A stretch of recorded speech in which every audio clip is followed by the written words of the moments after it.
Donc bonjour, je m'appelle Christophe Le Gallwit, je suis prof de maths en lycée dans la Sarthe.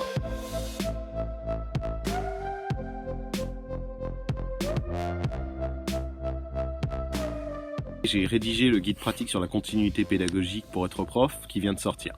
L'objectif de ce guide, c'est vraiment d'essayer d'accompagner chacun avec quelques conseils. Donc comment ce guide est fait? Après une petite introduction et quelques conseils généraux, vous retrouverez 10 fiches outils qui détaillent différentes postures, différentes pistes de réflexion pour essayer d'assurer au mieux la continuité pédagogique. Et à la fin, vous retrouverez une dizaine de ressources qui vous permettront de peut-être d'étayer un petit peu la réflexion. Le point principal, c'est bien de penser que l'enseignement à distance, c'est un vrai métier et qu'on n'a pas été préparé pour ça, on ne sait pas forcément comment le faire, donc on fait tous au mieux, on fait tous avec les contraintes qu'on a.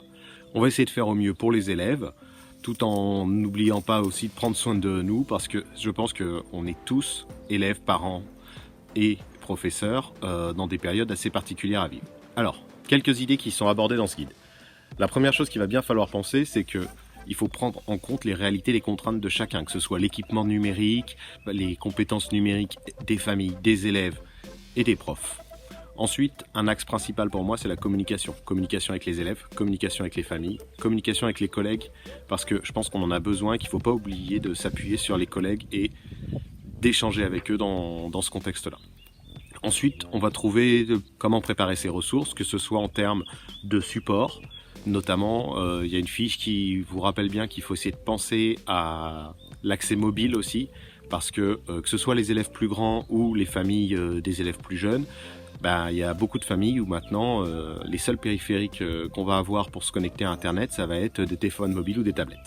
Ensuite, il y a tout un tas de réflexions sur comment motiver les élèves, comment accompagner les élèves, qu'est-ce qu'on peut travailler à distance, qu'est-ce qui risque d'être compliqué de faire, etc.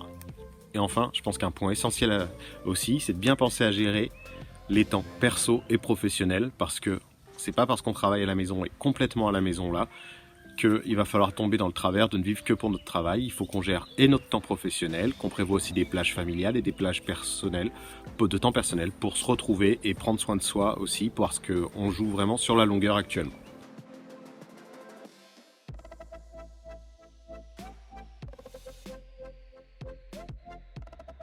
Alors je vous souhaite bon courage, et si vous souhaitez partager une astuce, une idée que vous avez eue dans le cadre du temps de confinement, n'hésitez pas à écrire à l'équipe Être Prof. Au revoir.